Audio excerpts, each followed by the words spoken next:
Magandang araw pong muli sa inyo lahat mga ka-farmers. At ngayon nga po pala ay alas 7:30 na po ng umaga, araw po ng Martes. At katatapos lang po natin na magatid sa ating pong mga kasamahan sa bahay na papasok sa trabaho. At ngayon naman po ay naghahanda po tayo ng ating almusal.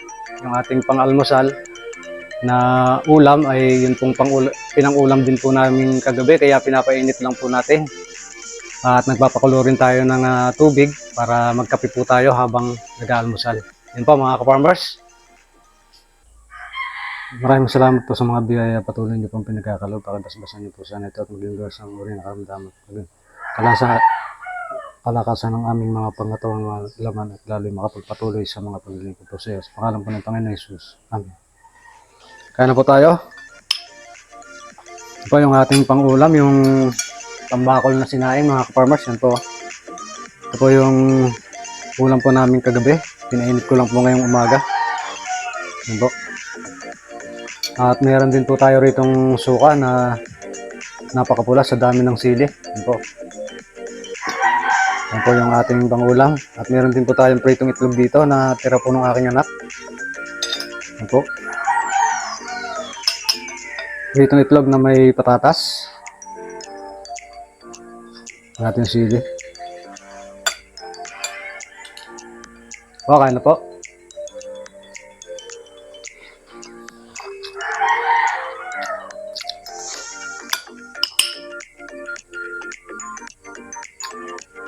Sarap din itong tambakol, mga ka-farmers, yung sinaing.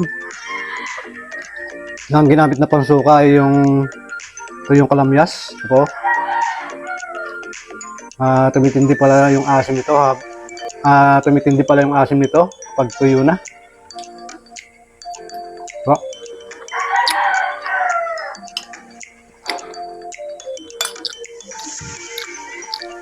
At maganda rin po yun pagka pinatuyo, na-stack po ng matagal. At may kape rin po tayo rito na mainit.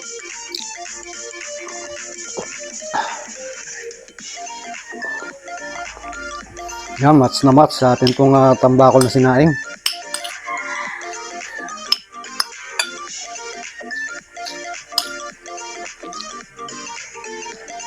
Ating pang-almusal. Ito po kasi ginataang tambakol. Lagyan po ng betanong niyog. Kaya malinamnam po siya yung ating pong tambakol.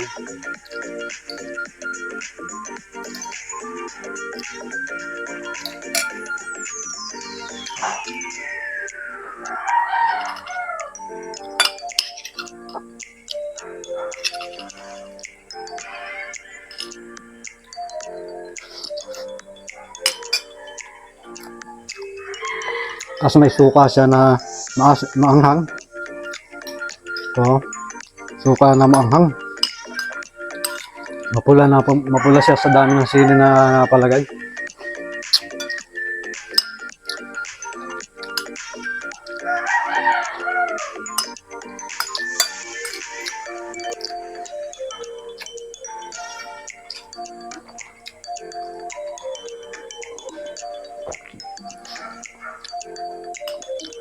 At ang ating nga po palang gagawin ngayong mga farmers ay dito ulit sa ating pong mga gulayan o yung ating pong mga tanim dyan sa ating pong likod bahay. Lilinisan po ulit natin mga farmers.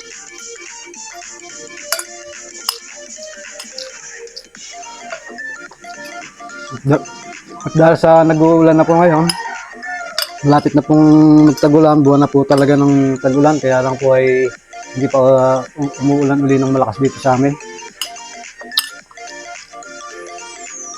Kailangan po natin ihanda yung ating pong mga pagtatamnan ulit. Yun po mga ka-farmers. Ihanda na po natin yung ating mga taniman. Para pagpatak ng ulan ay makakapagtanim na po agad tayo.